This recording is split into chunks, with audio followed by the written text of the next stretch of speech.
Cricket ലോകം കാത്തിരിക്കുന്ന ആവേശ പോരാട്ടത്തിന് ഇനി മണിക്കൂറുകൾ മാത്രം. 2020 ലോകകപ്പിലെ നിർണായകമായ സൂപ്പർ 8 മത്സരത്തിൽ ഇന്ത്യ ഇന്ന് ദക്ഷിണാഫ്രിക്കയെ നേരിടുകയാണ്. പാകിസ്ഥാൻ ന്യൂസിലൻഡ് മത്സരം മഴ കൊണ്ടുപോയ സാഹചര്യത്തിൽ ഇന്ത്യയുടെ കളിയെയും മഴ ബാധിക്കുമോ എന്ന് ആശങ്കപ്പെടുന്നവർ ഏറെയാണ്. എന്നാൽ അഹമ്മദാബാദിൽ ഇന്ന് മഴ വില്ലനാകില്ലെന്നാണ് കാലാവസ്ഥാ പ്രവചനം. വൈകിട്ട് 7 മണിക്ക് അഹമ്മദാബാദിലെ നരേന്ദ്രമോദി സ്റ്റേഡിയത്തിലാണ് ഇന്ത്യ ദക്ഷിണാഫ്രിക്ക മത്സരം. മത്സര സമയത്തോ അതിനു മുമ്പോ മഴ പെയ്യാൻ സാധ്യതയില്ലെന്നാണ് കാലാവസ്ഥാ നിരീക്ഷണ കേന്ദ്രങ്ങൾ പ്രവചിക്കുന്നത്. 24 മുതൽ 21 ഡിഗ്രി സെൽഷ്യസ് വരെയായിരിക്കും താപനില. എന്നാൽ അന്തരീക്ഷത്തിൽ 40% ഈർപ്പം അനുഭവപ്പെടാൻ സാധ്യതയുണ്ട്. ഇത് രാത്രിയിൽ ബൗളർമാർക്ക് വെല്ലുവിളിയായേക്കാം. കഴിഞ്ഞ ദിവസം കൊളംബോയിൽ നടക്കേണ്ടിയിരുന്ന ന്യൂസിലാൻഡ് പാകിസ്ഥാൻ മത്സരം ഒറ്റ പന്ത് പോലും എറിയാനാകാതെയാണ് ഉപേക്ഷിച്ചത്. സൂപ്പർ 8-ൽ ഓരോ ടീമിനും വെറും 3 മത്സരങ്ങൾ മാത്രമാണുള്ളത്. മഴ മൂലം പോയിന്റുകൾ പങ്കുവയ്ക്കേണ്ടി വന്നാൽ അത് സെമി ഫൈനൽ സാധ്യതകളെ സാരമായി ബാധിക്കും. ഓരോ ഗ്രൂപ്പിൽ നിന്നും ആദ്യ 2 സ്ഥാനക്കാർക്ക് മാത്രമേ സെമിയിലേക്ക് പ്രവേശനമുള്ളൂ എന്നതിനാൽ ഓരോ മത്സരവും ഓരോ ടീമിനും ജീവൻ മരണ പോരാട്ടമാണ്. ഇന്നലെ പാകിസ്ഥാൻ ന്യൂസിലൻഡ് മത്സരത്തിന്റെ ടോസ് നടന്നെങ്കിലും ശക്തമായി മഴ പെയ്തതോടെ മത്സരം പൂർണ്ണമായും ഉപേക്ഷിക്കേണ്ടി വരികയായിരുന്നു.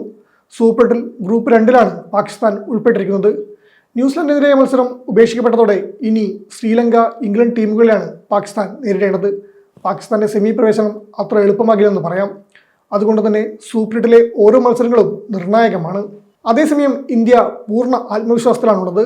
ഗ്രൂപ്പ് ഘട്ടത്തിൽ പാകിസ്ഥാൻ, USA, നമീബിയ, നെതർലൻഡ്സ് എന്നീ ടീമുകളെ തകർത്താണ് സൂര്യയും സംഘവും വരുന്നത്. കഴിഞ്ഞ ഡിസംബറിൽ ദക്ഷിണാഫ്രിക്കയെ 3-1 തോൽപ്പിച്ച ചരിത്രവും ഇന്ത്യക്ക് കരുത്തു നൽകുന്നു. എന്നാൽ ഇന്ത്യൻ ക്യാമ്പിൽ ചെറിയൊരു ആശങ്കയുണ്ട്. അഭിഷേക് ശർമ്മയുടെ ഫോം തന്നെയാണത്. തുടർച്ചയായി 3 ഡക്കുകളുമായി നിൽക്കുന്ന അഭിഷേകിന് ഇന്ന് അഗ്നിപരീക്ഷയാണ്. സഞ്ജു സാംസൺ പകരക്കാരനായി പുറത്തിരിക്കുമ്പോൾ അഭിഷേകിന് തിളങ്ങിയേ മതിയാകൂ. ഇഷ നൽകുന്ന വെടിക്കെട്ട് തുടക്കത്തിലാണ് ഇന്ത്യയുടെ പ്രതീക്ഷ. ഇന്നത്തെ മത്സരത്തിൽ സഞ്ജു കളിക്കില്ലെന്ന വ്യക്തമായ സൂചന ഇന്നലെ സൂര്യ നൽകിയിരുന്നു. മാധ്യമങ്ങളുടെ ചോദ്യങ്ങൾക്ക് മറുപടി പറയുമ്പോഴായിരുന്നു അത്. അഭിഷേക് ശർമ്മയ്ക്ക് പകരം സഞ്ജുവിനെ കളിപ്പിക്കണമെന്നാണോ നിങ്ങൾ പറയുന്നത്, അതോ തിലകിന് പകരം കളിപ്പിക്കണമെന്നോ? എല്ലാം നന്നായിട്ടാണ് മുന്നോട്ട് പോകുന്നത്. പവർ പ്ലേയിൽ 40-50 റൺസ് നേടാൻ പറ്റുന്നുണ്ട്. അതൊരു മാന്യമായ ക്രിക്കറ്റ് സ്കോറാണെന്നായിരുന്നു ക്യാപ്റ്റന്റെ വാക്കുകൾ.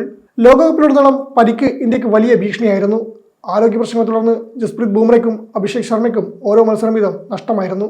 പരിക്കിന് ശേഷം ടീമിലേക്ക് തിരിച്ചെത്തിയ വാഷിംഗ്ടൺ സുന്ദർ ഗ്രൂപ്പ് ഘട്ടത്തിലെ അവസാന മത്സരത്തിലാണ് പ്ലേയിങ് ലെവലിൽ സ്ഥാനം പിടിച്ചത്. ലോകകപ്പിന് തൊട്ടുമുമ്പ് ടീമിൽ നിന്നും പുറത്തായ ഹർഷിത് റാണയ്ക്ക് പകരം മുഹമ്മദ് സിറാജ് അവസാന നിമിഷത്തിലാണ് സ്ക്വാഡിൽ ഇടം പിടിച്ചത്. ടൂർണമെന്റിൽ USA-ക്കെതിരായ ആദ്യ മത്സരത്തിൽ കളിച്ച സിറാജ് 3 വിക്കറ്റുകളും വീഴ്ത്തി. എന്നാൽ കഴിഞ്ഞ ദിവസം പരിശീലനത്തിനിടെ സിറാജിനും പരിക്കേറ്റിരുന്നു. ഓൾറൗണ്ടർ ഹാർദിക് പാണ്ഡ്യയുടെ ഷോട്ട് ഇടത് കാൽമുട്ടിൽ കൊണ്ടാണ് താരത്തിന് പരിക്കേറ്റത്. വേദന കൊണ്ട് പൊളഞ്ഞ സിറാജ് പിന്നീട് ഗ്രൗണ്ട് വിടുകയും ചെയ്തു. മറുവശത്ത് 2024-ലെ റണ്ണറപ്പുള്ളായ ദക്ഷിണാഫ്രിക്ക ഇന്ത്യയോട് പകരം വീട്ടാൻ കാത്തിരിക്കുകയാണ്.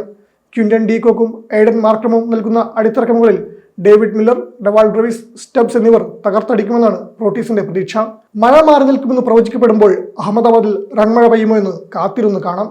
ഗ്രൂപ്പ് ഘട്ടത്തിലെ പടയോട്ടം സൂപ്പർ 8-ൽ തുടരാമെന്ന ഉറച്ച വിശ്വാസത്തിലാണ് സൂര്യകുമാർ യാദവും സംഘവും.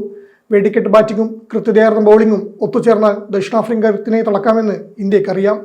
യുവതാരങ്ങളുടെ വീര്യവും പരിചയസമ്പന്നരുടെ തന്ത്രങ്ങളും കൈകോർക്കുമ്പോൾ സെമി ഫൈനലിലേക്കുള്ള ഇന്ത്യയുടെ പാത ഇന്ന് കൂടുതൽ തെളിയുമെന്ന് പ്രത്യാശിക്കാം. അഹമ്മദാബാദിലെ റൺമഴയിൽ ഇന്ത്യ വിജയക്കൊടി പാറിക്കുമോ എന്ന് കാത്തിരുന്ന് കാണാം.